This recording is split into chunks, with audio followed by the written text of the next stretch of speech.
And well, let's get it going. Scotty, there is a lot of new mechanics in this set. Some of them very, very reminiscent as the old ones. But for limited, I think there is like a lot of interesting things that need to be figured out. Would you like to read the legend of the for the tier list? Legend of King Arthur? No, I'll read it. It's fine. And maybe say something in your own words. That's also fine there. We're going on an A, B, C, D, F letter graded tier list. I will just read the definitions as they are written. Highest level is A. Best cards in the format. Bombs. Completely changes the game in your favor or almost single-handedly win you the game. Below that is B. These cards are amazing. Efficient removal, overstated creatures, powerful mana sinks, anything that is above the curve for its mana cost. C. Cards that are fine on curve, not very excited to play them, but not sad to play them either. Most of your deck will probably consist of cards at this rank. Sometimes cards in this rank will not make the cut for the final deck. D ranges from medium to bad filler. Cards of this tier get cut a lot and require specific decks to be good playables. If your deck really needs a 2-drop, for example, you have specific synergies with the card, or the card fills a weakness in the deck, etc. Most of the time, these will be cards you throw in because you're low on playables. And the bottom is F. Nothing below F. F is unplayable. We also do things like ceiling grades if there's like a large difference in how bad a card can be and how good a card can be, right? Like if it requires a lot of work to be built around, or it's very different in different color pairs or archetypes. And we will also note with a little checkbox if something needs a sideboard grade. Like you can pick it and stuff, but you won't play it in your main deck, basically ever. Scotty. Ancestral Reminiscence. 3 blue for 4 mana for a sorcery. Draw 3 cards, then discard a card. Expensive. Powerful effect. Expensive. Drawing 3 cards, discarding a card is good. You filter out the card that you don't want at that stage of the game. It's quite expensive. I actually think, generally speaking, Modern Limited Magic has a little bit past this effect by, especially at sorcery speed. Rough. I'm not super hot on this. I don't think this is particularly great. You will know if your deck has enough tempo positive plays to play this, right? And this is the sort of effect that you need to close out a game. But I'm starting this at a D+. As a D+, yeah. It's like the old sets. The board got a little bit more stalled, and I'm just gonna say this once. I don't want to say it a lot of times because it's gonna affect like a lot of these things when you remember old sets. Is a good part of the deck was way better than the bad part of the deck in the old set. Now it's kind of like your whole deck is fine. You have like maybe a few bangers there, so it's like half of your deck was vanilla garbage that you didn't care about. In the older set, so like card drawing, even draw 3, discard 1, like you're discarding something bad, so it's kind of like you're drawing 3 and you're getting to the good part of your deck. That was really good. Sorcery speed. Why is the sorcery speed like it's not like the effect is crazy or anything? You just draw 3 cards, discard a card. It's fine in this set to discard like a land. You're exploring a bit more, so that's nice. I'm okay on a D+. It's fine. It's fine. It's card, whatever. I don't know why it's sorcery speed again. Like instant speed card draw has been so nice, not overpowered or anything, but it's been nice because like we're again, like Sorry said, we are past the just draw cards and that's the only effect of the card, because there is enough value in a lot of cards in the Modern Limited that are common. So instant speed like really helps with counter spells, flash, tricks, removal that opponent has to be careful about. It's like 4 mana you're using here, full 4 mana. Okay. Next we got Brackish Blunder for 1 and a blue. Return target creature to its owner's hand. If it was tapped, create a map token. It's a huge difference if you are returning a tapped or an untapped creature here. Map token is very fine with this one, if you do end up doing that. There are not that many big tokens. There's some big creatures, I guess. I think this one is fine. Like, I like map tokens. Especially like in a tempo. If you're in more tempo-like, then opponent is not gonna be attacking as much, so that kinda sucks. I think I'm gonna just give it a C. I kinda like this one, but would be better if it was costed more and drew your card. Yeah, it's a little unfortunate because I think that if it was tap claws, actually damages a lot to do here, right? You actually and on the flip side, you're actually given a lot of room to mitigate the effects of brackish blunder by not playing your combat tricks in combat, right? Or playing them on something that's untapped, etc. To not get super blown out by it. But I actually think the tap claws hurts a decent amount. It's you're gonna feel it, right? You're gonna feel points where you want to bounce something, but it's not tapped, and losing on the map token is gonna feel extra bad. This is C minus for me. Next one. Cogwork Wrestler, blue for an artifact creature gnome. It's a 1/2 with flash. When Cogwork Wrestler enters the battlefield, target creature an opponent controls gets -2, -0 until end of turn. Oh yeah. I'm actually so normally we've seen this effect before, right? It's always kind of mid. It's always kind of mediocre. I think that there's a decent amount of corner synergies in the set with having an extra artifact lying around, having a flash artifact enter the battlefield for certain cards that care about artifacts entering the battlefield or actually owning an artifact. And most importantly, I believe that blue in this set actually has some decently sized creatures. Unlike normally when the creatures are like dorky walls, etc., that I don't really care too much about. I actually think blue will tussle more in direct combat than normal in this set. And I like Cogwork Wrestler. I do. I think it's a perfectly fine playable. So I'm gonna have this at. I'm actually gonna give this a super optimistic C. Yeah, I think it's fine. Like especially with some craft with artifact stuff, you can use this once he dies. Blue, I agree with you. Blue has finally you.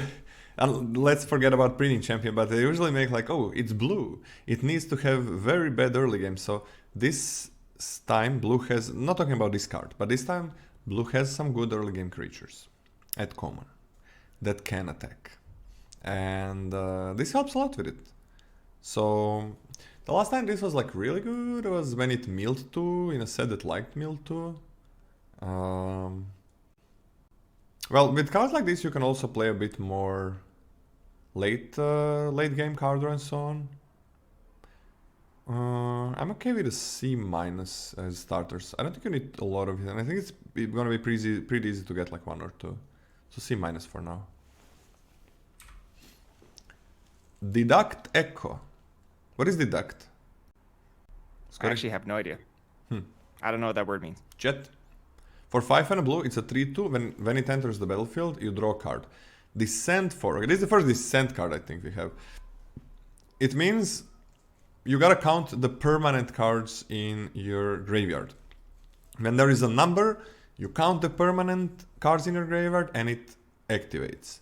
When there is no number, when it says like when it's used like as if you descended this turn, that means if a permanent card from anywhere went to your graveyard. So when there's a number, it's like threshold for permanent cards, not for the full graveyard. It has flying. So 5 mana, 3/2 draw card, not the best. 5 mana, 3/2 flying draw card, pretty freaking good. I would... it's good, like for if it has flying. If it doesn't, it's not very good. We're deducting you. It's teaching, okay. I'm not a big fan. It's a 5-drop. You can't put that many 5-drops in your deck. I'm gonna be on a D+ for this one. Not that easy to descend 4, I think. What do you think, Scotty? I am also not particularly hot on this. I certainly don't want to pick them early. I don't believe that this is a critical piece of your descending archetype, right? Like, I'm not looking to pick these up. I don't really care if these end up in my deck in the end. And that is a signal that the card is not particularly good. Yeah. You don't need this, right, as a finisher. You don't need this as something to keep you alive. You don't need this. It's it's a D+ for me.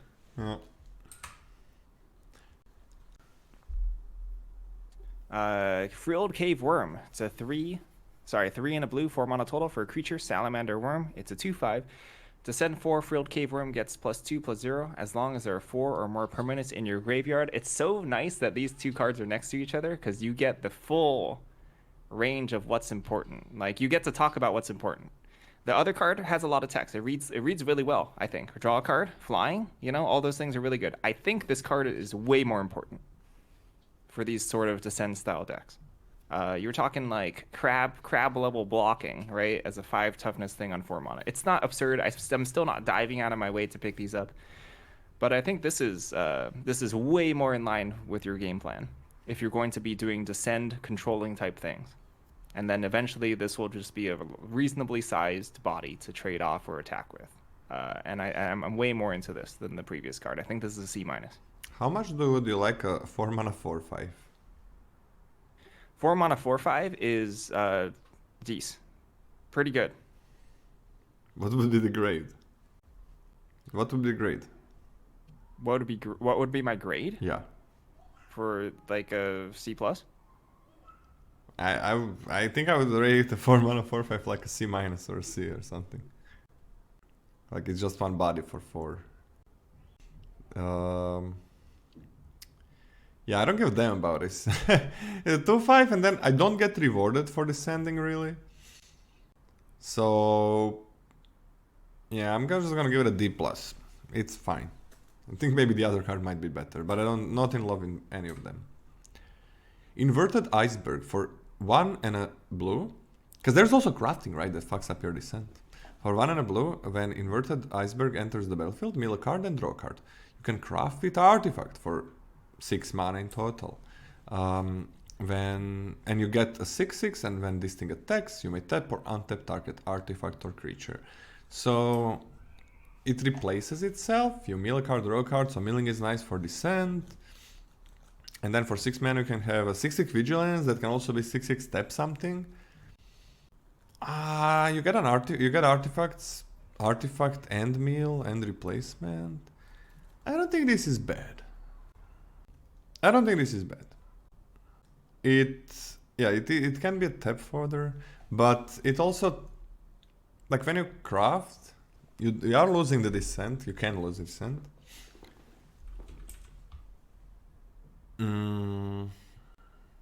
You get like a creature that's pretty good at attacking, but it is a 6-drop again. Like in sealed, it's obviously gonna be way better. Blue can attack, but I don't know how good 6-drops that are 1 body are at attacking. It does tap anything that the opponent has, so that's kind of nice. I'm gonna give it like a... I can't give it a C- since it's a 6-drop. Like C- or D+. I'm gonna start it as a C- because it does make that artifact and mill. But it's like 8 mana in total in the end. I'm on a D+. It's a 6-drop that you also gotta pay with 2 mana for. So if you top deck it, you can't really play that. But I mean, no, this is wait, I'm an idiot. So this is gonna be a 6-drop that does replace itself as well. No, I'm in a C. This is good. No, this is a fine card. Yeah, I'm on a C for this one actually, because it is a 6-drop in the end. But that's really good. Like it replaces itself. You're not losing a card, and you can do it later on. Okay, C. I'm fine with this. I like this a lot. All right, you came up a little bit on the end. I thought we were gonna have to fight a lot. This is archetype staple. I think this is an archetype staple. I think this is highly desirable 2-drop and will be fought over. What do you mean archetype staple? Like blue archetype staple? Like you are playing a slower... like, it doesn't matter what color combination. You're playing a slower blue deck. You're going to want a decent amount as fodder. And I understand you can't put in too many of the deck, but we're gonna address that later with maybe... I feel like, I don't know if you're going to be on anything, but my hottest take in a while is coming up. It's going to come up here. But I really do think that this is very important for defensive blue decks, to the point where you want to pick these relatively highly. C+ for me. I think this is better in less defensive blue decks. An aggressive blue decks? What are you talking about? Yeah, like... Okay, that's hot. So please explain yourself. So how is this good in defensive blue decks? Why? Tell me. What makes this good in defensive blue decks? You play this, you're losing out on tempo, right? Yeah, you're not getting value. You're losing on tempo in a defensive blue deck. Yeah, like why would I want to play this in my aggressive blue deck? But in a defensive blue deck, like this is just a card that is good top end, right? That's why? Because it's good top end? It's a two for, well, okay. I actually don't really care too much about the crafting. I care more about this as like fodder for other types of synergy sacrifice / artifact synergies that I have. In aggressive blue decks, like you play a lot of things, then you play this, you have a lower curve, and it's an artifact that works well. For that, for example, there is a 3/3 that can attack for a 2-drop. There's no chance I'm putting that card in my aggressive blue deck. And you get Are a you? 6-drop like that. That's gonna be a removal for opponent's creatures as well. What about that? Dang, that's. I thought I was gonna make a hot take, but that was a hot take. You're doing fine top end for aggressive blue decks. Sheesh. Okay. That's technically true. I still am not playing a 2-mana cantrip in that deck. That is true. C plus, you say? I'm okay with the C plus. I'm okay with the C plus. I like this as my top end. Yeah, I'm okay with the C plus. Yeah, I can find it. We're on Marauding Brindfang, 5 blue for a creature dinosaur. It's a 6/7 with ward 3 and island cycling 2. I really was a huge fan of the bird, right? I actually think that card is really good and really good for defensive white decks. I think this card is crap. Poo-poo garbage. Crappy poo-poo garbage. Poo-poo. I think this card is so much worse. It really doesn't help you defend yourself like the dinosaur does. Or sorry, this is a dinosaur, but yeah. Like the gaining life aspect of the other card is a great stabilizer. It can actually attack through a stalled board. 6 This mana. card is huge, but it could get blanked, right? Ward 3, whatever, I don't care about it. Island Cycling 2, I don't really care about it. I think this card is bad. This card's a D for me. For me, this card is a D minus. I don't like one body for that's not even that big for 7 mana. It is 7 mana, one body. That's the biggest difference from this one and a white one. Let's forget about anything. This is 7 mana, that's 6 mana. If that card was 7 mana, it would be complete garbage. The other card, complete garbage. Going from 6 to 7, I'm just gonna say it once, I think, is huge. It is so many more turns that you need to hit the 7th line. Even though you have maps, so that helps a little bit. Triples is better than this? Oh, come on. Yes. Oakens. So, yeah. We'll note once that you can reanimate it, and we'll note again. I don't really care about that. What you can? Okay. Oaken Right, Siren. there's a black uncommon that will reanimate it. Yeah, sure. Oaken Siren for 1 and a blue. It's a 1/2 flying vigilance. You can tap it for a blue. Spend this mana only to cast an artifact spell or activate an ability of an artifact source. Now this is something, not unlike the white rare. This with another blue common, well, you can pay only 1 for that cantrip. You can pay only 5 to make it a creature. There is a lot of artifacts in this set. I am actually... Yeah, vigilance means like that's nice. It's gonna chip the opponent and then you can play your artifact. I'm into this one. I think it's a C.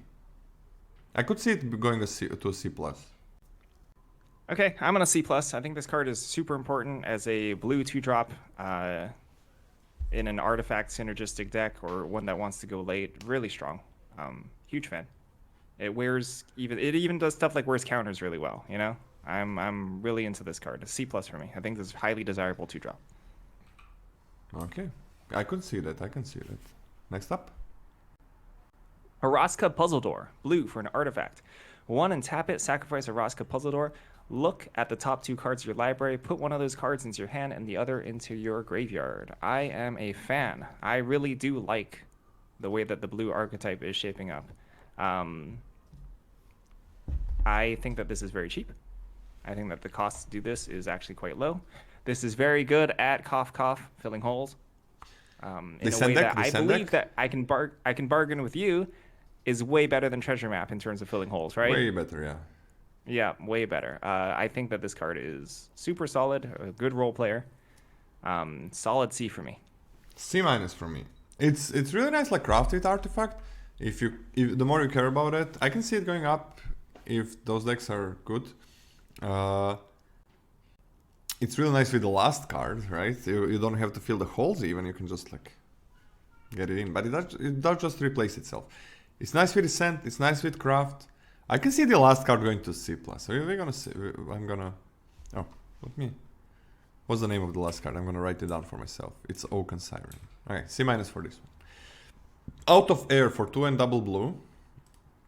This spell costs 2 less to cast. If it targets a creature spell, counter target spell. So for 4 mana you counter anything. For double blue you counter a creature. It's like hard to cast Essence Scatter. The big part of Essence Scatter was that it was colorless. And every deck has a good amount of creatures, so you had enough targets. So it was easy to keep up. This kind of messes up here. I don't like this that much. I'm like a D plus for this one, or D. I'm on a D. I don't like this card at all. It's like 4 mana is so much to counter, so that's bad. Double blue is not that easy. I'm on a D. D for not that good. Okay, I'm happy that we're all on the same page here. This card is crap. This card is nowhere close to Essence Scatter. Nope. Despite the fact that it could be read like that. Double blue, especially on curve. Strength of Essence Scatter is being able to counter a 2-drop. It really is. You know? Yeah. It really is. Yeah. I mean, this is crap. Or to always have it possible to keep it up, this is not the same. Second blue is a huge cost. The other, the Siren can work for equips, for equipment as well, so that's pretty good. Yeah, can it work for equipment? Yes. Yeah. Okay. Pirate Hat, 1 in a blue for an artifact equipment. Equipped creature gets +1/+1 and has whenever this creature attacks, draw a card, then discard a card. Equip Pirates for 1 and equip 2 normally. So if this were 2 mana and 2 to equip, would be pretty bad. The effect itself, not shabby, you know? Being able to slap on a looting effect onto something that's repeatable, reasonable. That's a pretty reasonably powerful effect. You really want to be slapping this onto a pirate if you want to do something reasonable and consistent with this. I am not a believer. I'm not a believer, and I don't think this is a powerful enough payoff to take early and go into pirates, so I will take this quite lowly. I understand there's cross synergies and stuff, descending, etc., etc. Pirates do care about artifacts for the most part. I'm still not a huge fan of this at all, so this is a D+ for me. I think this is going to be pretty easy to get. It's a common. I don't think anybody's going to draft a lot of this. But it works well with Explore and Flyers. Like there is a good amount of good Flyers in this set, and it does work very well with Explore. Because you might have a good amount of lands in your hand. I'm still on a D+, because I don't think you need to take a lot of these. I think they're going to be pretty easy to pick up 1, and I think usually you play 1, and I'm gonna be pretty happy with that one, but D+, because you don't want many. The Siren, by the way, the 1/2 Vigilance is a pirate. Is a pirate, yeah. It's a pirate, yeah. Relic's Roar. For blue, until end of turn, target artifact or creature becomes a dinosaur artifact creature with base power and toughness for 3, in addition to its other types. One small price to pay, right? So works kind of okay with the tokens, I guess. But it's 3 toughness, it doesn't draw you a card. I don't like this. I don't like this. Like, the big part of why in Neo and Dominaria, I think? No, SNC? No, Neo and SNC. Why the 3 mana things that made it something 5 or 4 toughness, and one in SNC it was flying. Why it worked was because it replaced itself. I think this is bad. You really want a small thing, that's one condition. You want opponent to block with something that doesn't have 3 toughness, so it's kind of like a 2-drop most of the time. And you are... There is so many conditions that have to be met. I'd usually rather play like 1 mana, make something +2/+2. Instead of like +3/+2 is the best thing. Like the best thing is +3/+2. Feels like it could work in aggressive decks to finish them, but I don't like cards that just like work as finishers, and they don't do it that well. This is just gonna do like maximum of +3 damage. So there are some smaller things, a lot more smaller things. There are things that are again, small that add +1/+1 counters on them. There is equipment, so it's better in these sets than in others. But you can also make like a treasure or something like that, an artifact to block. So that's kind of okay. That's decent. Like if you have a slower blue deck and you need something to still trade with your opponent, like in white maybe lying or artifacts lying around. I'm on a D- for this one. I don't like it at all.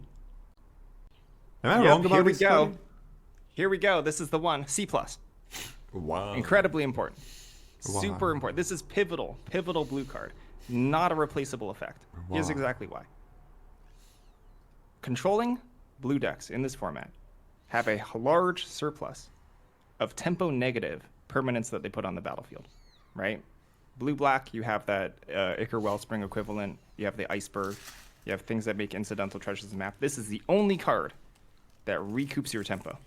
The only card, defensively. Extremely powerful effect.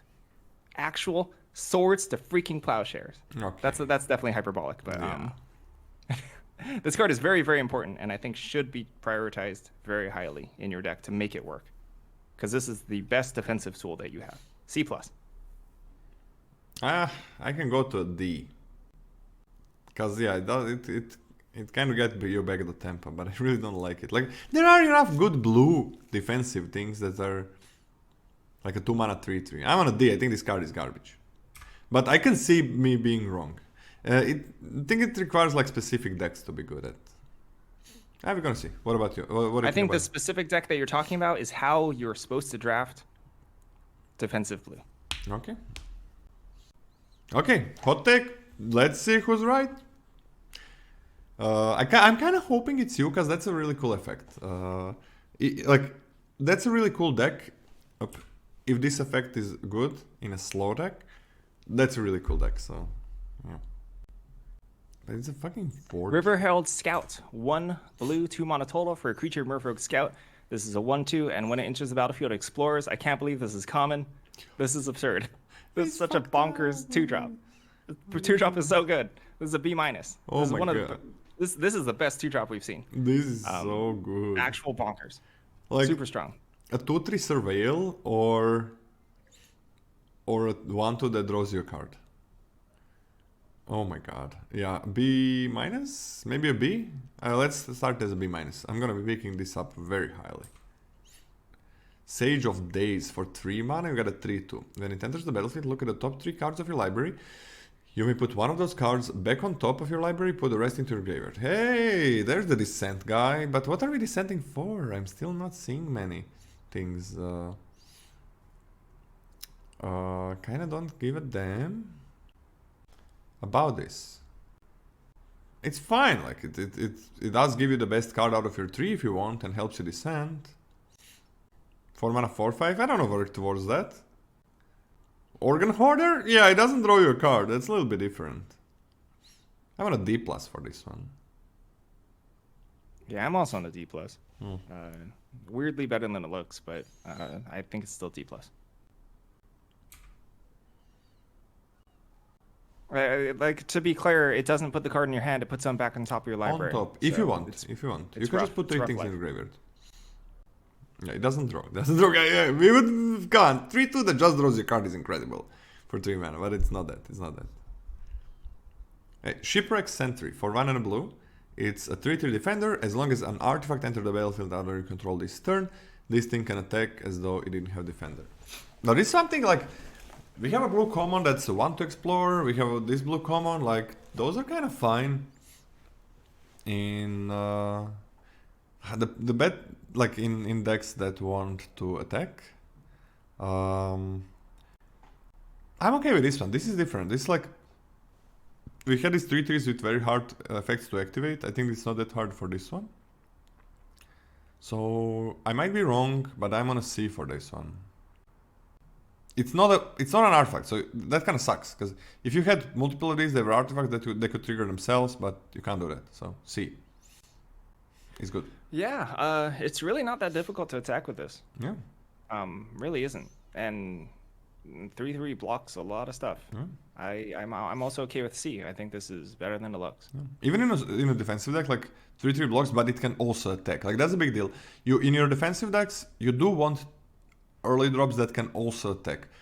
Because the best way to win with a slow deck is to be the aggro deck. Of course, that doesn't happen that often. Because I mean, you're a slow deck. Can you say that sentence again?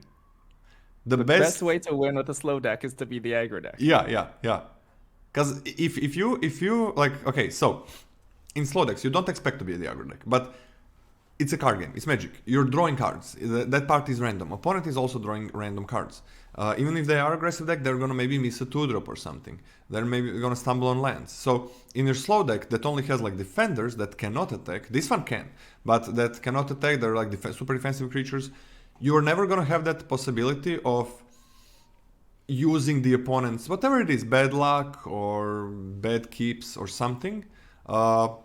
To attack in the early game, right? If your creatures are not like walls or whatever, if they can attack in the early game, putting the more aggressive deck on the defensive means that they're not going to be able to make all the attacks that they want, and so they are not going to get back into a position where they are attacking a lot because you hurt them too much, which means, well, you're going to get to late game, it's up to you, and you are just going to be in a winning position because late game is yours anyways. And they're not a lot of their cards, like aggressive cards, target creature cannot block, tricks are going to be waivers on the defensive. So it is huge. Like that's the easiest way, maybe not the best way, but the easiest way to win with a slow deck is be the aggro deck if the opportunity arises. And it's like at least like 20-30% of the time when you're playing like the slowest deck, that has the best late game almost always.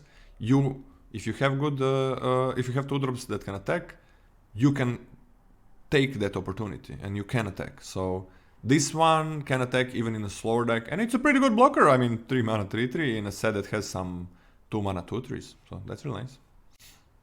Very nice card, I think. Song of Stupefaction.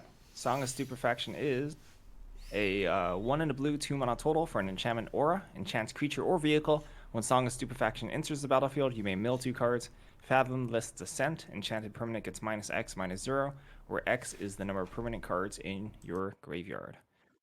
Rough business. I get it, right? Like you mill yourself, you enable your descent stuff, quote unquote descent stuff. But I'm gonna be honest. Like I know you're not into the worm, Lola, but like the worm is honestly that's the blue thing. The worm is the blue thing, and then now you're putting this blocker into play that has your worms not be able to finish them off more quickly. And this doesn't even have flash. Rough. This one's rough. This one's rough for me. Like in reality, you want Didact Echo to be a good Magic card in order for this card to be also a good Magic card. Your blue deck wants to be playing like Didact Echoes and Song of Stupefactions flying over their opponent. But unfortunately speaking, they're both underwhelming. And I'm not into that. So I don't think there's there's a deck, but I don't think it's a good deck. You know? So I'm really not into this. This is like a D+ for me. Not D for me. I hate this effect always. Like, again, you're not doing 1-for-1. I guess if you have some really good descent, it gets better. But yeah, I want my things to be 1-for-1. This one leaves a blocker or even an attacker. Who knows? Leaves it for activated abilities. Yeah, not a big fan. Unlucky drop for a 3 and a blue. Instant speed. Target artifact or creature's owner puts it on top or bottom of their library. Yeah, same thing. Like I don't know. This is like this is the new blue thing. Like it's no longer 5 mana. It's 4 mana in the last few years, and now it's an artifact, I guess. Whatever. Yeah, why is this card in every set? It's kind of boring. This one, I don't like it. D. Whatever. D. Waterwind Scout, 2 and a blue, 3 mana for a creature, Merfolk Scout. It's a 2/2 with flying, and when it enters the battlefield, create a map token. Bing bong, we did it. Bing bong. This card's really great, fantastic, amazing, amazing common. Bing bong. Which is wild. I think this card is blue's best common, which is wild because there's a 2-drop that explores. It's close though. They're both extraordinarily strong cards. Uh, Creates cardboard for your sacrificing artifact synergies. Just has the map token enables other attacks, etc. I'd pick up as many of these as I could and be super happy about that. B minus. Yeah, B minus. This is amazing, and this is like one of the things why when we had a colorless 2/1, no flying, when that does the same thing, I was like, oh my goodness, this is like a 2/2 flyer that does that in blue, and I know that's colorless, but come on, the other one looks really bad then. Easy B minus, yeah, at least a B minus, and yeah, this works well with the what's the name? With the 1 mana thing that makes something a 4/3, like map tokens are fine to use it on.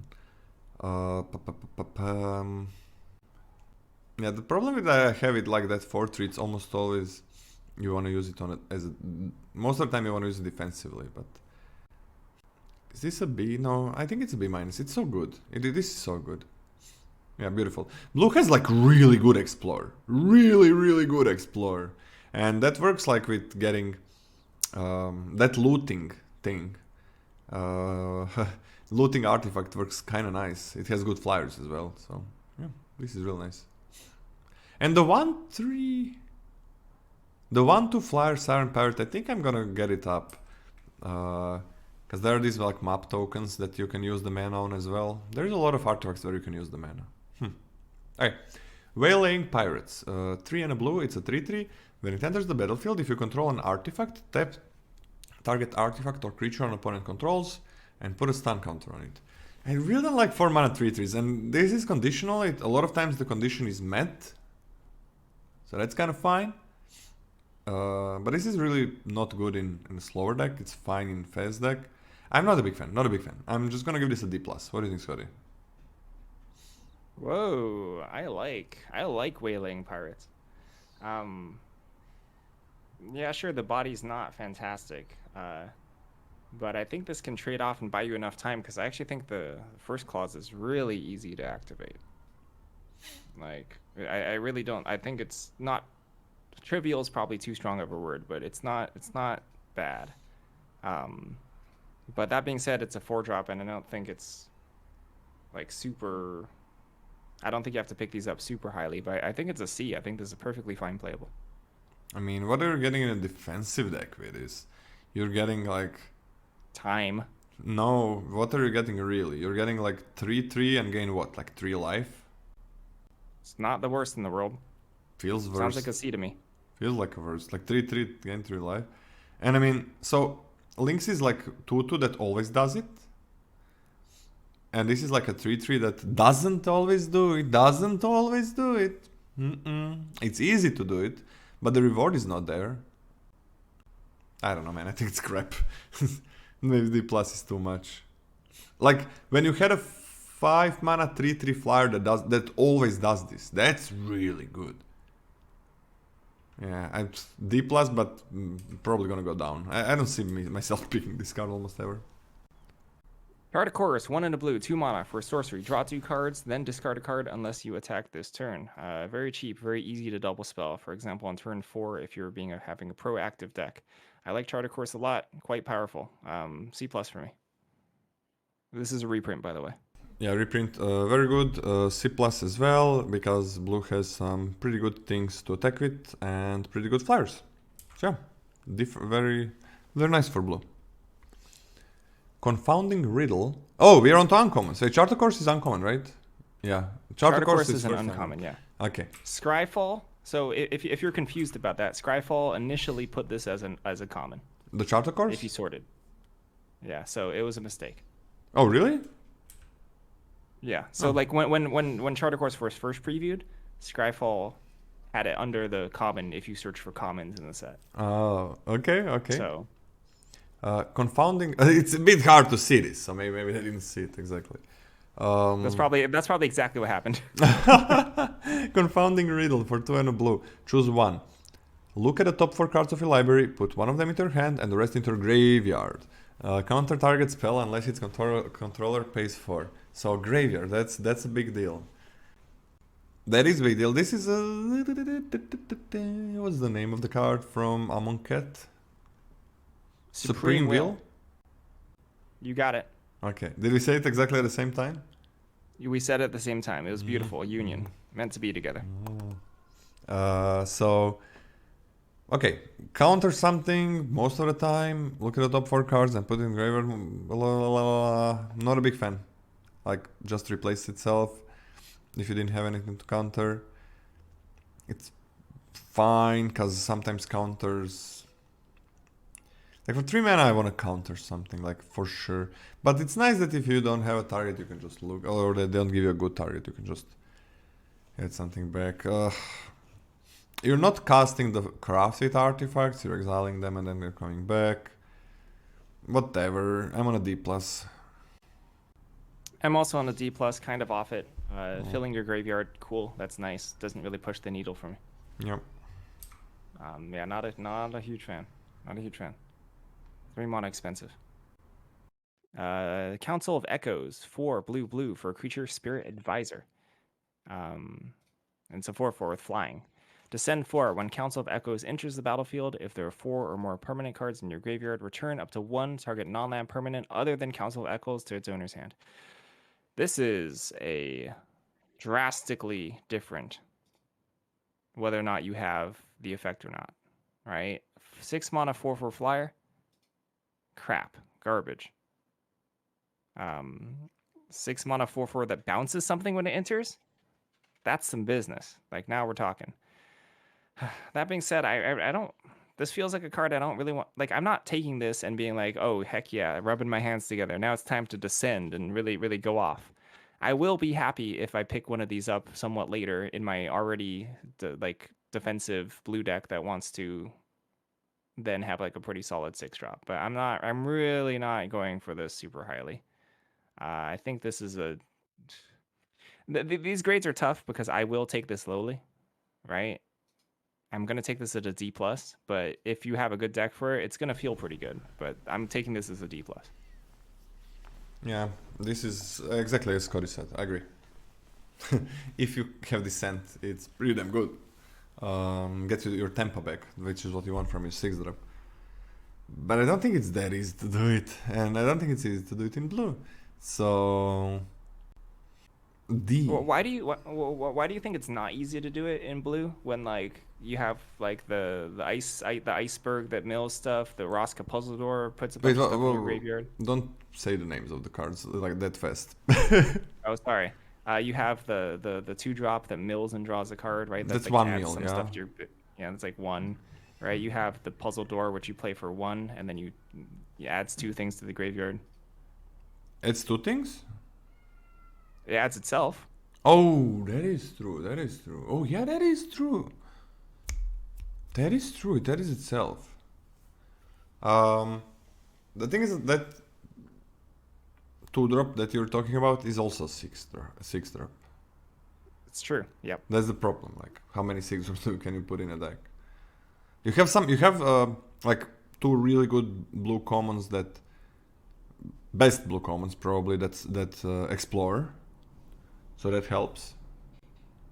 Yeah, 6 is not easy, I think. You mean 4? Sorry, 40 is not easy. I can give it a D+. Guess there is a place for it. Maybe the blue 2-drop is gonna be very contested. There's a lot of blue commons, man. There is a lot of blue commons that are good, so... Gonna be interesting. Eaten by piranhas. For 1 and a blue, it's Flesh, enchant creature. Enchant creature loses all abilities and it's a black skeleton creature with base power and toughness 1/1. Okay.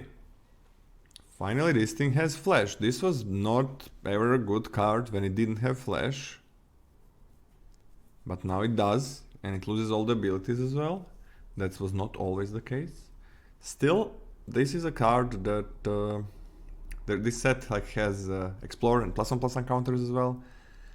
I think it's good against dinosaurs when you from the sideboard, but I just don't like this effect. It's huge that it has flash, right? But then, like, you use it to something and you usually kill it when it blocks. So it's way better than what we usually get. Sorcery speed aura. You still have to block. They can still like kill your creature and then keep the 1/1. Better than we ever saw. I'm gonna go with a D+. I'm actually super down to put that sideboard X. I'm actually really down for that. Specifically because there is a archetype in this format that actually just cares about big bodies. Dinosaurs being big. Sure, let's do it. I'm down for sideboard X. X in a sideboard. What's your grade? I'm actually okay with that. And that archetype specifically also doesn't have a whole lot of sacrificing synergies. Yeah. Yep. So the final verdict for you is D plus. Not very good. okay. This is uncommon. Okay. Yeah, you have to check because it doesn't read like an uncommon. No. This is Hermitic Nautilus, 1 in a blue for an artifact creature Nautilus. Oh, it's an artifact. What the heck? Why? It's a 1/4 with vigilance, and you can pay 1 in a blue. Hermitic Nautilus gets +3, -3 until end of turn. Reads like a common. Not super powerful. Reads like a common, yeah. Yeah, like I don't hate this card. I actually kind of don't. It's like fine. It's like a which can trade up for 2 mana. That's like 4 C mana in for me. total. Yeah, it's like a C. It's not as good as other. I would prefer the 3/3, right? The 3/3 for 2, honestly. C-. This C-. shit. There we go. What is this, man? This is not. Why is this C-? Why is this anywhere C? Like you have It blue. does stuff. I actually don't hate it. Like blue has so many good, like so many better common early drops. Like when are you picking this? Like what? You didn't get anything in blue commons, and then you pick this. You're absolutely right. I'm discounting the fact that I'm literally going to want every single other common above this. And you're not mono blue, Yep. so you're gonna get better commons in other colors as well. You are right. Yep. D-. The hell I'll with go this down card? to Like what? D. That's a good point. What grade did you give it? I'll lower it to a D. I think you're right. That's a great point and very convincing. And the problem for me is like trades up means that you need these 2 mana. So like you just paid 4 mana. You're not really trading up. Not much. So yeah. Okay, next one. Hurl into History for 3 and double blue. It's an instant that says counter target artifact or creature spell. Discover X, where X is that spell's mana value. Oh, this can be nasty. You cannot counter craft cards, right? Yeah, that's an ability. It's a lot of mana to keep up. Because you're not casting the craft. When you craft, you're not casting anything. Oh, man. Hope to mana drain? What? What is mana drain? Remind me. Mana drain is counter spell, and then you add mana equal to the mana cost of the thing. No. It's not that. It's not that. Because you're getting something on the battlefield. Usually you're going to be countering something on the opponent's turn. So you can't really use the mana that well. Oh, mana drain adds it on. Okay, this is tangent at this point, but mana drain adds it on your next turn. Oh, okay. Whatever. Who cares? Mana is not a real card. Mana is just mana. It can help you cast things. This thing gets you 2 for 1. I mean, 5 is so much to keep up. But it is a 2 for 1. I don't know what grade give it. Talk to me about the card, Scotty, then I'm gonna think about a grade. All right. Lola, you, an expert Magic the Gathering player, stare down your blue opponent, right? They spend the turn 5, pass the turn, nothing to do. You have anything with craft on the battlefield. You would prefer to play something in your hand, but they've left open 5 mana. You have a very good out to just spend your mana efficiently and waste their turn. But what if you don't? But what if you don't? What if you don't have craft? I mean, are you behind on board versus your opponent's defensive blue deck? Why does the blue deck have to be defensive? Like we saw so many good combos that are not defensive. Sure. Yeah, and then they're not pressuring you, I guess. Like if they're already ahead on board, and then they can put this as the nail in the coffin. That's very strong. Like if you're ahead, this is crazy, and you can be ahead. Yep. Like It's true. you can keep this as your last card, right? And then it's gonna be really good. But again, it's so good against dinosaur decks, like big dinosaur decks. But then those colors, I think, are gonna have a good time of getting there in the early game. Oh man, I don't know. Fuck. I'm doing this. I'm asking you the questions, but I actually kind of like this card. Yeah, I'm not against it. Cause like, If it helps you, I'm putting this at a C minus. you know what? I'm gonna put it as C minus as well. And because I think it's not gonna be hard for a blue deck to be very fine on board, which is where this card shines. Alright, let's do that. C minus, but I can see it being worse. Yeah, it really feels, there's those whatever crazy board affecting counter spells are super expensive. I actually don't think this is absurdly far off from that. Yeah, it's probably worse.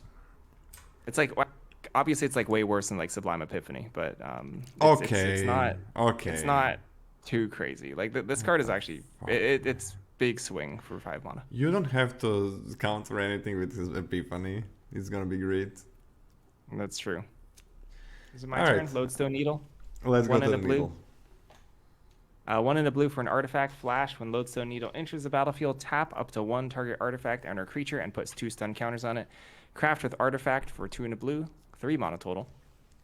Crafts into Guidestone Compass. It's an artifact and 1 in a tap. Target creature you control explorers. Activate only as a sorcery. Oh. Oh. Whoa, that is cheap. That is cheap. That is very strong. You. Dang. You.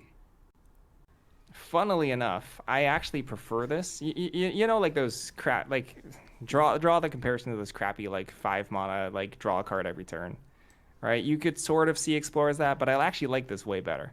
First of all, the card in itself helps you survive to get to that point, right? Lodestone Needle, if it's just that card on its own, bad Magic card because you're actually losing out value, right? You're losing card advantage to gain time. It's not even board tempo, right? It's just time. You're just buying time for yourself to not die. It's like life. It is a lot of time. It is a lot of time, yeah. It's a pretty decent amount of time. But the back actually just recoups that and helps with your clock, right? I actually like this way better than drawing cards because it helps with your clock, etc. I'm a big fan. Helps with the clock, even can help blocks when you need to in certain scenarios. I like this card a decent amount. This is a B minus for me. Oh, it is good. It is good. Can you change the Siren grade, that 1/2 that taps for mana for artifacts? Like, there is a good amount of things. Can you give it a C plus for me? Okay, got it. I wrote it down for myself that I need to think about changing that card's grade. Because I like this, man. I like this. Like, that's a lot of time for you to have this compass up. And there's good flyers in blue as well. 3 mana is fine. That 1 mana... What grade did I give to that 1 mana like artifact thing that goes in graveyard and acts as a... like sleight of hand or whatever the name is? You gave that a C minus.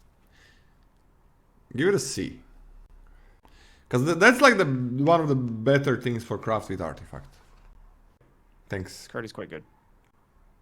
Let's do B minus on this one as well. Let's do it. Man, I'm liking blue. For 2 and a blue, this is a 2/4. Whenever a creature you control explores, this thing gets +1/+0 until end of turn and can't be blocked. Yeah, this fights for I would rather have like a creature that explore instead of this, and more of those. I think this fights for a slot for other good blue 2-drops and 3-drops. How many? Here's the litmus test, Lola. How many 2/2 Windrakes that make a map token would you play before you put in your first Merfolk Cave Diver? I don't know if it works for that like that. It's like, because those are using up my 3 mana slot. Even though this can explore, like whenever creature you can explore on this thing with map tokens, so it adds up. I'm confused as to why isn't that an apt comparison if it uses your 3 mana slot? I'm confused. Isn't that a good comparison because it uses your 3 mana slot? Like you say, how many do you want before I put this? The more of those I have, the less I want this, I think. That's what I'm saying. How many would you play? before you put in your first Merfolk Cave Diver? It's a weird question because I can't say the number because I don't really care about this if I have those. No. Infinite is a real answer. If you had infinite of those tutus, would you ever play this card? No. Okay, there we go. That the answer is infinite then. I mean, I'm gonna give it a D+. But it might be better if you... I'll give it a C-. It hits Yeah. pretty hard. Yeah, C-. It blocks, well... You can put map tokens on this. Yeah, I'm okay with the C-. The limit does not exist. And what... Yeah, and putting map tokens... Using map tokens on this is pretty good. Okay. Next up. Self-Reflection, 4 blue, 6 mana for a sorcery. Create a token that's a copy of target creature you control and has flashback for 3 and a blue. Yeah, that's a lot of value, and that's a lot of conditions, and that's not something I really care about. What's more appealing is to mill this. Or discard Right? it. What's more appealing is to mill this or loot it away. There's a decent amount of ways to do that, right? You can even look at this off of the puzzle door and bin it, right? And that's a pretty decent amount of value. And then you have like a sort of free, quote unquote free, 4 mana clone, which is kind of powerful actually. But I really do not want this in my hand. I mean, it's not really the end of don't. the world. It's not the end of the world. Yeah, it's not the end of the world. I actually think this card is, all things considered, pretty good. Yeah. Pretty dang good. I think this is a C+. I'm on a C+ as well, man. I mean, it's not the end of the world. Blue has good explore, really good explore, and then you can hit the land, so I'm okay this being my top end, or not even a top end, just good value, just putting it in graveyard. Yeah, C+ seems fine. Sinus Bentisaur. For 5 and a blue, it's a 4/4. When it enters the battlefield, look at the top X cards of your library, where X is the number of caves you control, plus the number of cave cards in your graveyard. Put 2 of those cards in your hand and the rest on the bottom of your library in a random order. Okay, I mean, if you have 2 caves, 6 mana 4/4 draw 2 cards is pretty fucking good. That is so good. That is really good. I'm not sure about 2 caves. I'm not sure about 2 caves, Scotty. Okay, so let's just be really simplistic about this. So you have 6 lands. For 2 of them to be caves, that means how many out of your 17 want to be caves? Like a third, right? You want your third of your lands to be caves. It's gonna be hard. But that's not exactly an argument in good faith, because they're a way to tutor up caves too. But like roughly 5 caves Would be fine. 5 caves, including like, and that's including things that fetch. I don't think that's super unreasonable. I think it is. I have 5 caves that you want, right? It's 5 caves that you want as well, instead of just jamming bad caves. I'm on a D. I can give it a ceiling of a C+. I'm down for a ceiling C+, but I think I'm gonna be really optimistic and say I'm gonna take this as a C. Okay, let's go. I don't think there's a cave deck. I think there's a blue, slower deck that incidentally has caves in it. Enough caves. Let's go to the next card. We're talking Spyglass Siren. It's blue for a creature, Siren Pirate. It's a 1/1 with flying. When it enters the battlefield, create a map token. Ba-bam. There we go. There we go. Very strong. Highly synergistic. Great corner piece for a lot of different decks. Fantastic. This is fantastic. It does a ton of stuff. It's a pirate. It wears a pirate hat. This is really, really, really good. Huge fan. Big fan. B-. High B- for me. I'm on a B. Totally believable. Yeah, I'm gonna be. This is good, man. I thought when I first saw this, I thought it was a common. I was like, what the fuck is this? Like, what commons does blue have? That was like 2 weeks ago or something. And nice that it's not a common. It's an amazing card. Crazy good. Staunch Crewmate for 1 and a blue. It's a 2/1. When it enters the battlefield, it's a pirate. Look at the top 4 cards of your library. You may reveal an artifact or pirate card from among them and put it into your hand. Put the rest on the bottom of your library in a random order. The big thing here, let's just see, like the blue two blue commons that we saw, that we said that are like B minuses, are Merfolk Scout and a Merfolk Scout. So that's not gonna hit them. But there's enough artifacts here that this has a really good chance of drawing you a card. And you got some other pirates, that's fine. Okay, I love this. I think this is a B minus. I think this B is minus. Yeah. Fantastic Goblin Piker. This seems pretty simple to hit. Sometimes you explore and you just see that it's a pirate or an artifact and you just get it. Yeah, and the blue common that we really like is also an artifact. So yeah, that's really nice. Waterlogged Hulk. Blue. 1 mana total for an artifact. And you can tap to mill a card and you can craft with Island. Crafts into a watertight Gondola. It's an artifact vehicle. It's a 4/4 with vigilance. It has descend 8.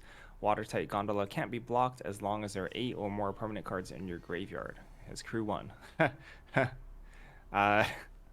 This is interesting. I am not nearly as hot on this. Milling a card every turn, milling 1 card every turn for your quote-unquote descend stuff.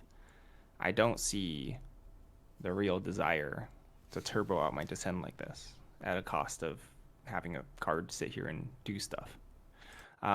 For an island to flip it, right? It's not like an island is probably even easier to get in your graveyard than an artifact. But then you have not even a creature, you have to crew it to interact and block and stuff. Kind of rough. And if you're exiling an artifact from your grave, or if you're exiling an island from your graveyard, then it's way harder to get Descend 8. Descend 8 is so freaking much. Yeah. I believe the only way I'm ever going to put this card into my deck is if my Descend cards, I have like rare or like super hype uncommon Descend cards, that I'm like, all right, I have like a surplus of these. I have like 5 of them, like absurd cards. And I'm like, all right, I'm willing to throw away Magic cards to just get Descend in my graveyard. That's it. That's the only thing I'm interested in. Everything else, I think, sucks on this card. I think this is like a D-. I mean, you can just exile an island from your battlefield. Sure, you can exile one of your in-play lands, yes. Yeah, this crap. Like, you're paying 1 mana and then 4 mana, which is 5 in total. Doesn't matter, it's just 1, for like a bad vehicle. I think this is a bad vehicle. No. What do you give it? I give it a D-. Oh yeah, I'm okay with a D- for sure. No, bad vehicle, bye-bye. Zoetic Glyph for 20 blue, enchant artifact. Enchanted artifact is a golem creature with base power and toughness 5/4, in addition to its other types. When this thing is put into a graveyard, from the battlefield, discover 3. Well, if the 1 mana trick is good, then this has to be good, right? Was that a rhetorical question? Do you expect an answer? Yes. I have this at a B. B?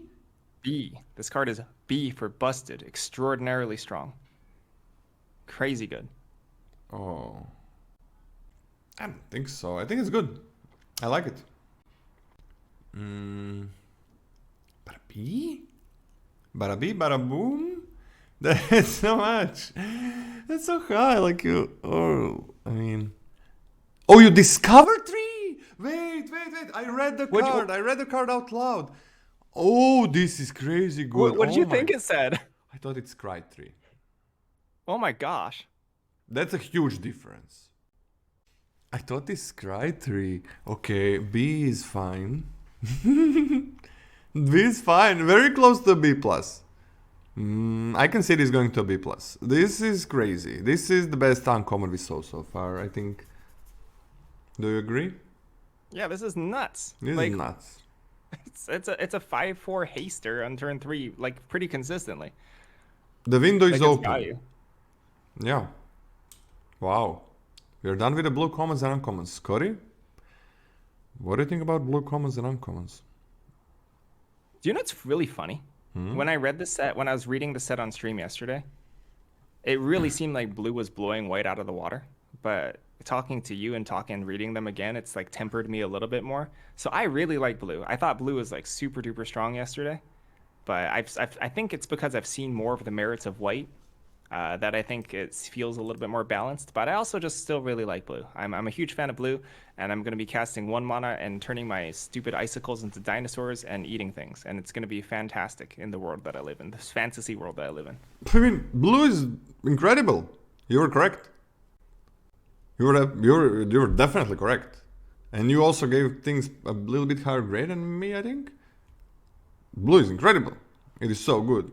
And Blue is really strong. There were like a lot of specifically Descend centric things that you were not hot on. A lot of C's and D's in the beginning of our set review here. in blue? Yep. Like Didact Echo you didn't like, right? The Furled Cave Worm you don't really like. I like the Nautilus, so I guess that's a whatever. But the Brine Fang, the Cycler is really bad. All the removal is pretty bad. Yeah, but there is like two B minus, really good B minuses on common. There's two like C pluses on common. There are some That's C's. true. You know, I think in my brain I'm remembering you rating Iceberg and Puzzle Door lowly, right? Because you initially didn't like those cards as much as I did. And I think that's what I'm remembering. Because our grades are pretty high overall across the board. Yeah. Yeah, there's like blue is nice. Blue is nice. It has like early game. It has late game. They made blue nice this set. Like there's a lot of set where blue is just a miss, and it's like early creatures suck, and then you really need something to pull it out. And rarely there is something because every other color is gonna have good 2-drops, and then you can just continue building the deck. With blue, a lot of times you need another color to fix your 2-drop slot. And it's very nice when you have an option of fixing that early game in blue as well. So it's really nice when that happens. And blue is just incredible. Blue, before even having the full tier list, blue might be the best color in this set. But I'm gonna revise this opinion when we are done discussing every single card in the set. But right now, from looking at other colors as well a bit, blue does seem like the best color. Even though on stream we just did white, blue, and colorless. What do you think about that take? I think it's a really good sign. So let's go back to what discussion we had about the Icicle, right? The 2-mana mill card, draw a card. Mm-hmm. I think it's a really good sign that you were arguing that was an aggressive card, right? That can be aggressive. That's good. Yeah. That's not bad in an aggressive deck. That it's not Yeah. bad. So you're saying it's not bad in an aggressive deck. I think that's a pillar for the slower decks in blue. Yeah. But look at white, right? Look at white. Expel, I'm not touching that in my Miner's Guidewing deck. That card's crap. Yeah. Unplayable, right? But like blue has a lot of depth, right? This is what we call depth in a color, depth in an archetype. And that if you miss out, if people next to you are taking these blue cards even speculatively, you have backups that are still very good in your deck. And that's what creates a color's depth in a draft. Yeah, we don't have just like 1 or 2 commons to hit. Like having 4+ very desirable commons is huge for any color. And it's also this thing that you just mentioned, like thinking about color if it's going to be aggressive or slow. It's if cards are good in one color, if cards are good in an aggressive deck, and if they also work in a slower deck, that means you don't have to pick what your game plan is early. Like you can just pick these good cards. You end up in an aggressive deck, you're happy with them. You end up in a slower deck, you're happy with them. That's huge. That's like for a lot of blue creatures that applies, and that is just huge. We had some like random archetypes over the last years, where if you choose to be aggressive, like half of the cards that are great in a slower deck don't work at all. If you choose to be slow, same thing applies for the opposite. So this thing, like whatever you're doing with blue, you're gonna be happy with your early picks, which is huge. Like every archetype, every color, when you have a higher chance of not losing your early picks, it's huge. It just makes for so much more consistent draft. So blue looks incredible in both ways. This is also the reason why some of the non-splashable multicolored cards I tend to grade a little bit lower. Scott as well, but me a little bit extra. Because like if you take them early, a few of them, you're just losing a lot of cards. And then sure, you got one crazy good card, but if you lost like 2 for that one over the course of the draft, well, is it really worth it? Like 3 cards that are maybe slightly less powerful. So yeah, blue looks very consistent, and I don't think that's gonna change. We're gonna see. I say blue is gonna be the best color, but tomorrow, if we are done with the tier list, or on Monday, we're gonna revise the color ranking. You wanna go with the rares, Scotty, or do you wanna say something else? Akal Pakal, first among equals. 2 and a blue, 3 mana total for a legendary creature, human advisor. It's a 1/5. And at the beginning of each player's end step, if an artifact entered the battlefield under your control this turn, look at the top 2 cards of your library, put one of them into your hand and other into your graveyard. This draws a lot of cards, extremely easy to turn on. Triggering this ability makes it easier to trigger it more times. So that's like very stinking nice. I actually don't think there's like a ton of ways to generate artifacts in your opponent's turn that aren't like, 5 mana activated abilities for gnomes. But unless I'm forgetting something, there's some flash artifacts. This card's okay. It doesn't really matter. This card's super good. It's really hard to kill. Lots of toughness. It actually even blocks super well if your opponent's curving out and you need to block with it. Perfectly fine. That's a huge amount of toughness to 3 mana. And if your opponent lets it live for like 2-3 turns, you're rolling in it. You're rolling it. Fantastic. And it doesn't even ask you to do things you're not already doing already. That's a huge thing. This is like a B+ for me. I just think, like, you play it and it triggers from itself. No, this is not an artifact. Okay, this is not an artifact. Okay. It kind of looked like an artifact. Okay. Human advisor. What did you give it? I gave it a B+. Yeah, this fucked up. I'm on a B+ as well. And yeah, you can trigger it on the opponent's turn as well. Yeah, that's good. This is really good. This B+ is fine. It only blocks, but you're gonna be getting swimming in cards, so yeah, B+ seems fine. Yeah. Braided Net for 2 and a blue. It enters the battlefield. It's an artifact. It enters the battlefield with 3 net counters on it. Tap and remove a net counter from this thing. Tap another non-land permanent. Its activated abilities cannot be activated for as long as it remains tapped. You can craft with artifact for 1 and a blue, and you get the braided Quipu.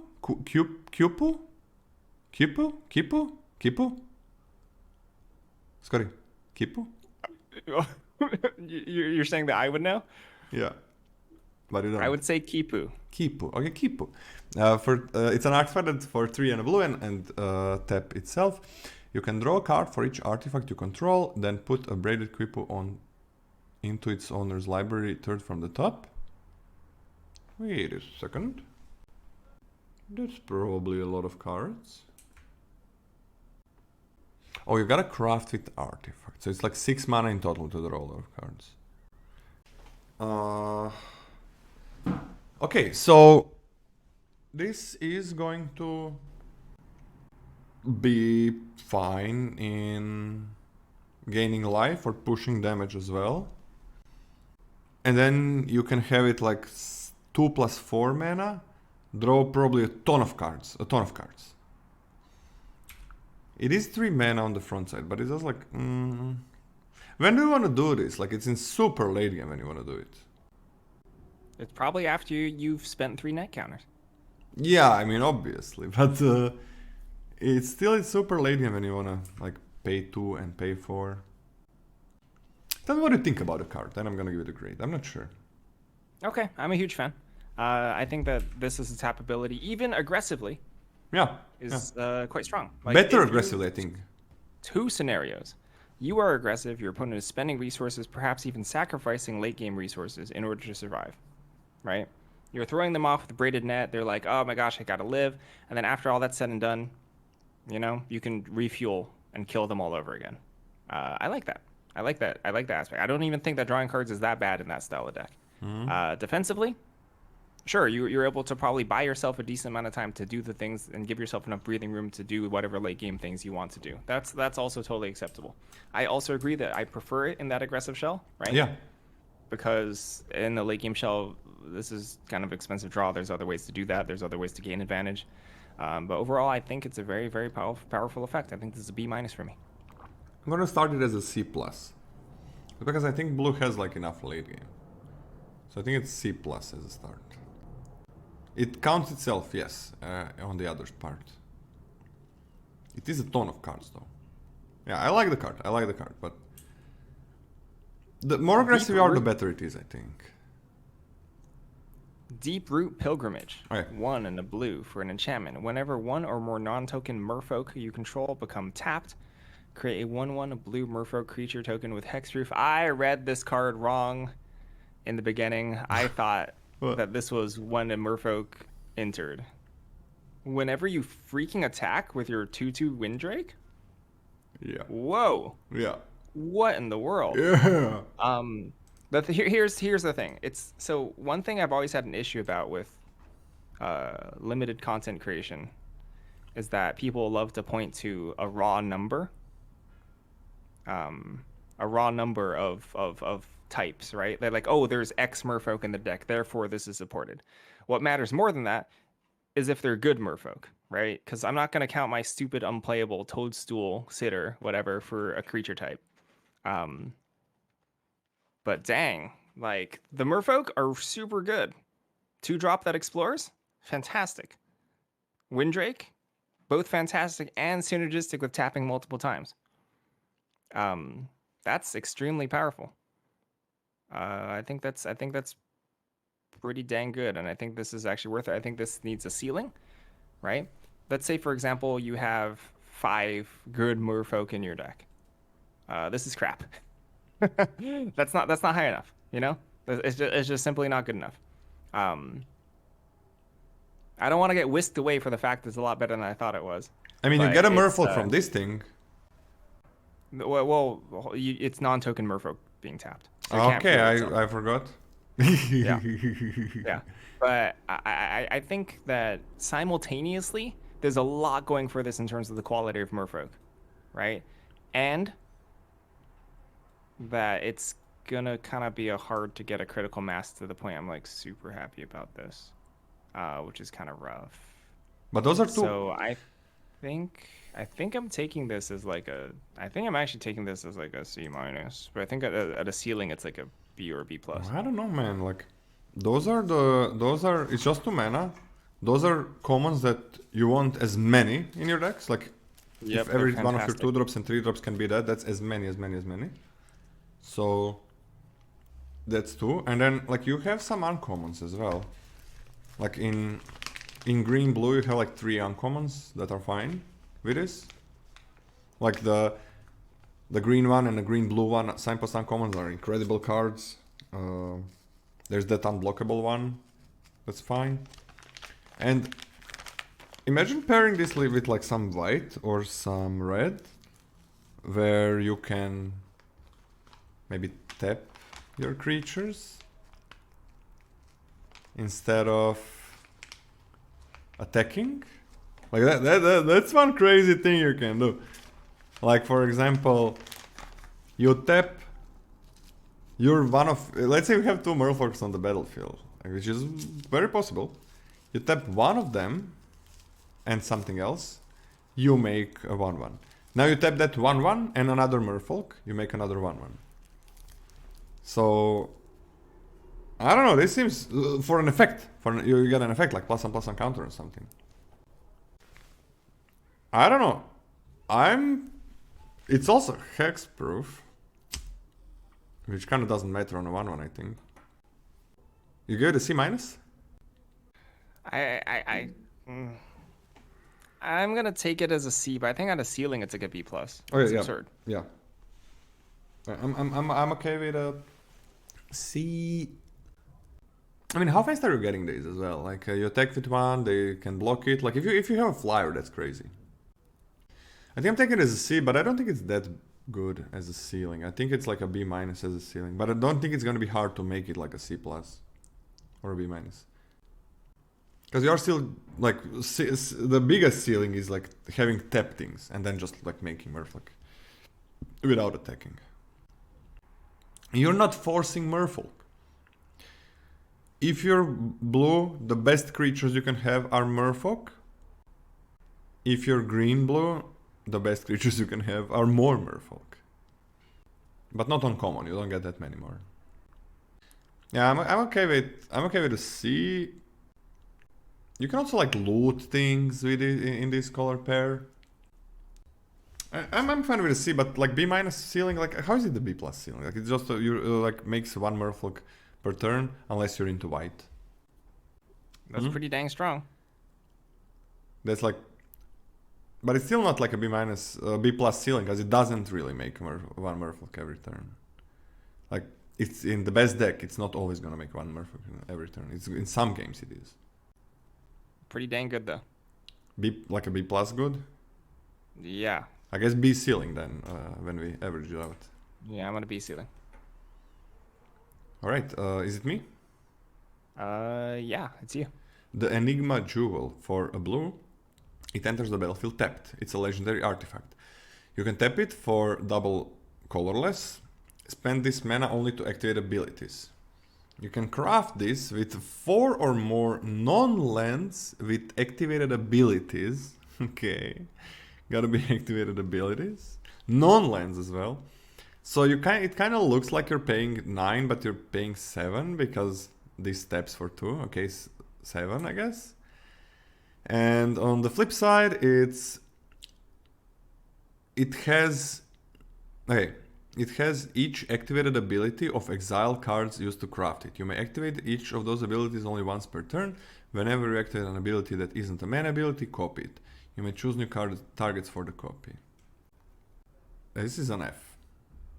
This is garbage. This is so bad. F. This is unworkable. This is not even a dream. Yeah. You can't even dream with this. It's sad. Like, what are those abilities? Like, craft? Craft. So like you can double your craft and flip it back to the Enigma Jewel, What right? the fuck is this? It Yeah, helps fantastic. you Great craft job. with other things? Like, helps you craft with other things? Okay, no. true. No, I don't think so. I don't think you play Okay, that. hold on. Yeah? What about Omen Hawker? Yeah, but Eh? But Owen Hawker like added blue, it was it was also used for, there was a lot of like,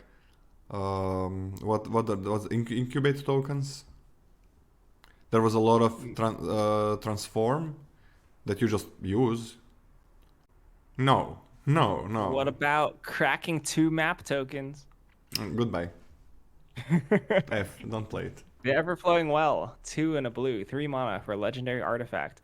When the Everflowing Well enters the battlefield, mill 2 cards, then draw 2 cards. Descend 8. At the beginning of your upkeep, if there are 8 or more permanent cards in your graveyard, transform the Everflowing Well.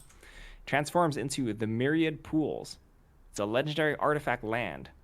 And you can tap to add blue, and whenever you cast a permanent spell using the mana produced by the Myriad Pools, up to 1 other target permanent you control becomes a copy of that spell until end of turn. But Interesting. it's lands, right? Lands become creatures or something. Yeah, that's not shabby. The backside is not shabby. It's not as like game winning as like the stupid gnome one in white. But the front side is not too shabby at all. It's divination. It's divination mill 2, draw 2, sorcerer speed. Unfortunate, but it's fine. You know, I'm basically saying that the backside is almost nothing to me. Right? It's almost nothing to me. It's not almost Descend nothing. Like, 8. if you did Descend 8, then it's like your lands are gonna become creatures or. Yeah, I'm factoring in as well how hard it is to descend 8. So that when I'm saying that the second ability, I'm not saying the backside is nothing when you get it. I'm saying that the whole ability is not that much. It doesn't move the needle that much for me. Yeah. Slightly, but not amazing. And so like, how much do I like mill 2, draw 2? It's fine. It's fine.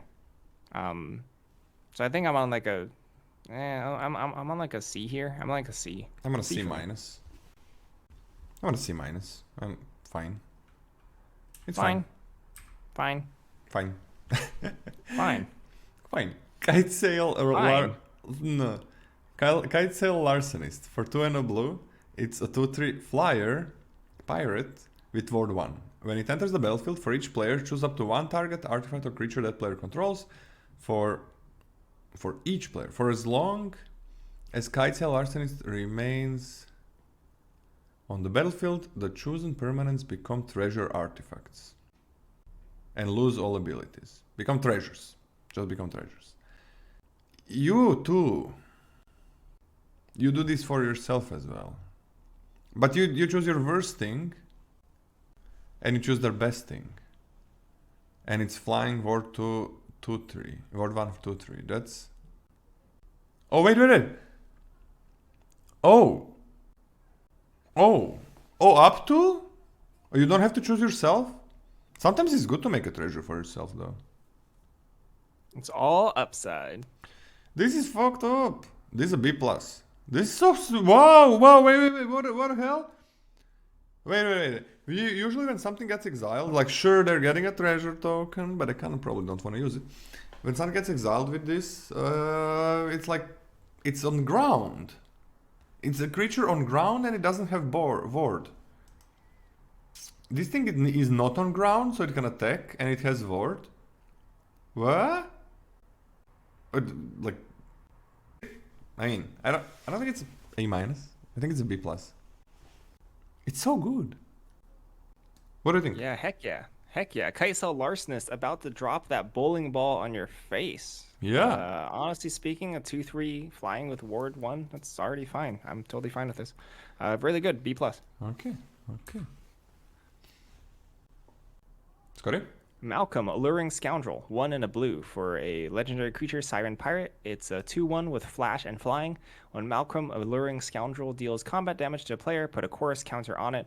Draw a card, then discard a card. If there are 4 or more chorus counters on Malcolm, you may cast the discarded card without paying its mana cost. Yeah, heck yeah, okay. This is like just a 2/1 flying with upside, crazy looting, crazy casting spells later in the game, way later in the game. In fact, I barely think you're ever gonna hit that. Ever. It's not, but whatever. It's like a 2/1 flying evasive looter. With Phenomenal. flash. With flash, yeah. What the heck? There's a lot of text. That's good. That's a ton of text. This is also a B+. Yeah, B+, especially blue having incredible explore. So you can discard the lands. Yep, that's...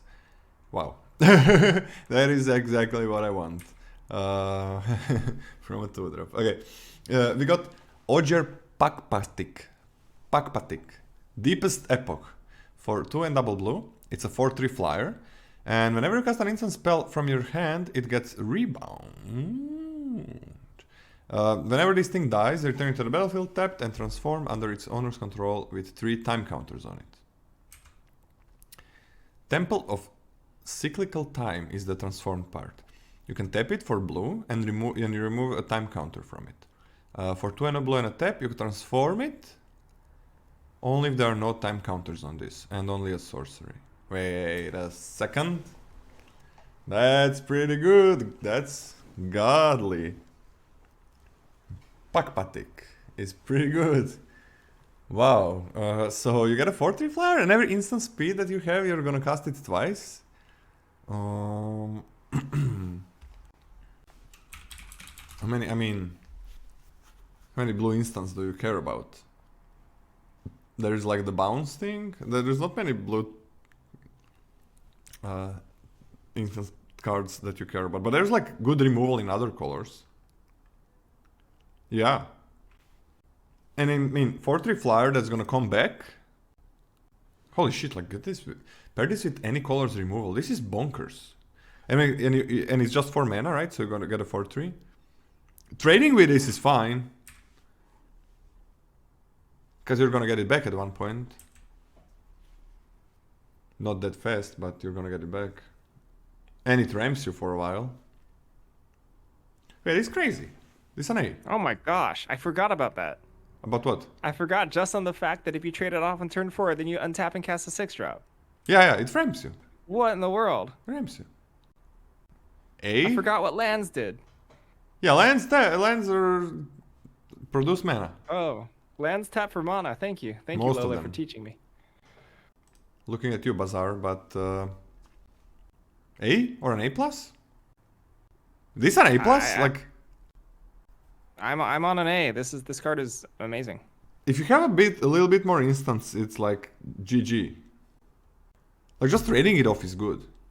And I mean, it's a 4/3. That's good flyer for 4 mana. Ramps you on the backside, comes back later. Is it just an A+? Let's give it an A because it needs a little bit of work. But I mean, you pair it with like red removal, even tricks, any tricks, green removal, whatever, black removal, card draw, whatever. Okay, let's do an A because yeah, there are better gods. I think. Gotta read them again for sure to be sure. That's pretty fucked up. Okay, let's go next. Wow, that's a card. Am I reading Subterranean Schooner? Or Schooner, whatever. 1 blue, 2 mana for artifact vehicle. It's a 3/4, and whenever Subterranean Schooner attacks, create target creature that crewed it this turn explores and has crew 1. This card is very, very, very strong. As a 2-drop, absolutely phenomenal. Like this is so much stuff. You drop this on 2, you play anything, literally anything. You play like a 3-mana 1/1, crew it, and then now your board is great. You know, either you've drawn a card, or you have like way more cardboard or way more stats on the battlefield. This is really, really good, super good. This is like a B+ for me. I'm okay with a B+. Just like takes over the game early. It just completely takes over the game. I don't think it's a bomb, just because later on it's not as good. But crazy. Tishana's Tidebinder. For 2 and a blue, it's a flash 3/2. When it enters the battlefield, counter up to 1 target activated or triggered ability. If an ability of an artifact, creature, or planeswalker is countered this way, that permanent loses all abilities for as long as this thing remains on the battlefield. Oh. This has things like, okay, craft, obviously. That's the easy one. And I mean, white artifacts enter the battlefield and do something. So you just counter the card fully. It can be anything, any enter the battlefield. What do you think? Like, this is at least a B- or a B. I mean, depends. Like, depends what you're playing against. Like, if they land cycle, that's you counter that, counter craft, counter enter the battlefield abilities. Like, any enter the battlefield abilities you counter. B? I'm on a B. I think this card is very good. You just play it as This card's good too. Yeah. Play it as a 3/2, that's fine. I'm a little less hot on this. This is like a B- for me. I really do think that timing wise, it'll be a little difficult to line this up exactly with your opponent's crafting, etc. I'm not super happy with the body. And Flash doesn't really add a ton for me in terms of its actual vanilla-ness. And I think a lot of the times this will be just cast on turn 3 and you'll be like, alright, I got a medium creature. It's like a C+ for me. Yeah, C. I'm gonna be minus. I think it has enough targets that it's gonna be way better than a 3/2 a lot of times. Sometimes it's gonna be backbreaking for opponent to cast this. And we are done with blue. It's so I mean, hold on. We'll roll back for a second. You counter a craft ability, right? They've spent like mana, whatever, and you've set them back a lot of tempo. The 3/2 isn't the stickiest creature in the world, and they're eventually going to get it back. It's not like it takes away the craft forever. No. Right? Like, it's not super easy to keep a 3/2 on the battlefield. Like, you're going to want to trade it off eventually, and that's really stinking awkward. But Exiling is a cost. It does take it away forever. Yeah. You're right. Ooh, I'm wrong. It exiles as a cost. Yep, exile is a cost. It actually does demolish craft. Ooh. Demolishes craft and demolishes. Craft exiles as a cost? Yeah, exiles as a cost, which is actually great for craft because you can't blow it out. You can't abrade a crafting in response. Yeah, I didn't know that. That's so good for craft. I mean, you can probably. And ironically, better for this card. Yeah, but who's gonna have this? But there's also like things that enter the battlefield that are the main thing of them is entering the battlefield effect, and cycling. It counters cycling, which they're gonna do on your turn probably anyways. Yeah, I'm fine as a B. I'm on a B. B. I'm still sticking with my C+. Okay. I can see this going way down. I can see that. But it's not the end of the world if you play a flash like 3/2. We are on with blue. We already discussed blue. And that's gonna be it for the day.